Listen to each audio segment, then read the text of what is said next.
Bonjour, je suis Virginie D et pour ceux qui ne me connaissent pas, je suis dans les soins énergétiques, la géobiologie, enfin tout ce qui touche l'énergie et je mets donc cette énergie au service de 5 axes. Le premier qui est en fait l'alignement des chakras, le deuxième qui est l'harmonisation et le nettoyage de tout ce qui est en fait lieu de travail et lieu d'habitation, le troisième qui est l'harmonisation du couple, donc au niveau énergétique, le quatrième qui est donc l'énergie au service du corps et de l'esprit pour une meilleure alimentation vibratoire et autres. Et enfin, donc le cinquième axe qui est le support des oracles pour mettre en lumière ces blessures d'âme. Mais aujourd'hui, nous allons parler de tout ce qui est alimentaire et détox.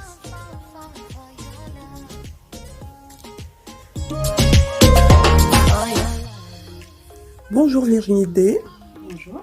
Nous avons quelques questions que les auditeurs en fait nous présentent. Donc je vais en choisir quelques-unes, en tout cas pour aujourd'hui.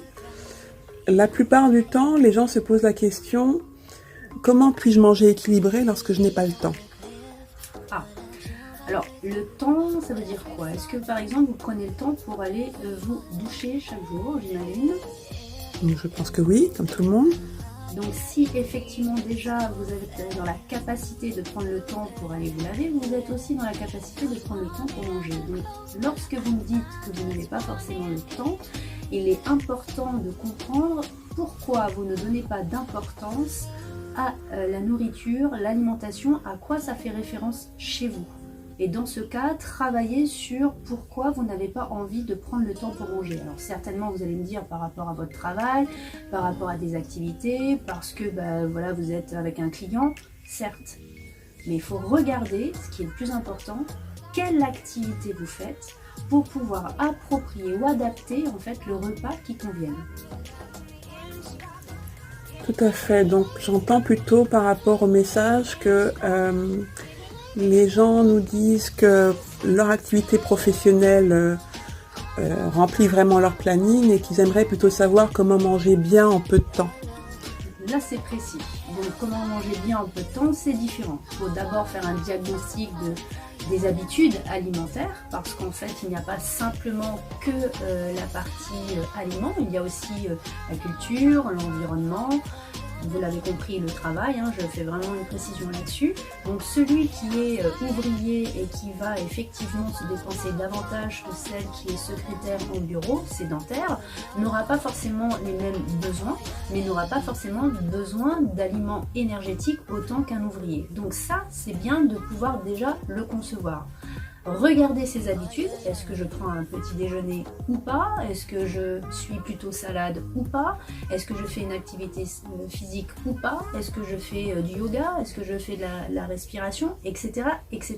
Donc vous, dans votre cadre, c'est savoir comment vous pouvez effectivement évaluer déjà ces choses-là pour concevoir l'alimentation qui vous convienne. Et là, il y a plusieurs recettes. Donc pour la conclusion d'aujourd'hui, si on doit résumer sur ce qu'on peut déjà faire comme premier pas au niveau de son travail, quand on considère qu'on n'a pas énormément de temps, ce serait quoi? Alors tout dépend de l'activité, c'est pour ça que je demande, mais ce serait dès à présent pouvoir mastiquer le plus longtemps possible, quelle que soit l'activité professionnelle, car ça c'est le tronc commun de tous.